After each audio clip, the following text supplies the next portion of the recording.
Hello teacher, I watched a video about bioethics. I chose one of the fields of bioethics mentioned in this video. I chose black market sale of organs because it's another bioethical issue. In fact, many people need an organ such as kidney, heart, liver, among others.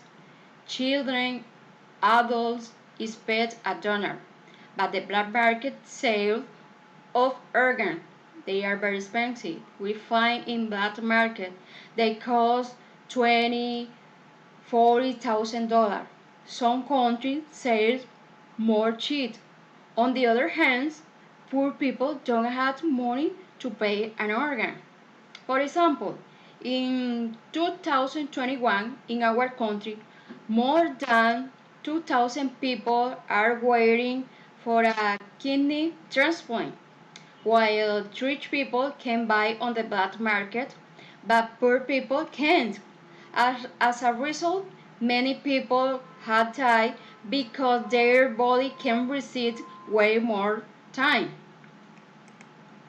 Possible solution: motivational campaign to donate, legalize the sale of organs, encourage voluntary donor to save life.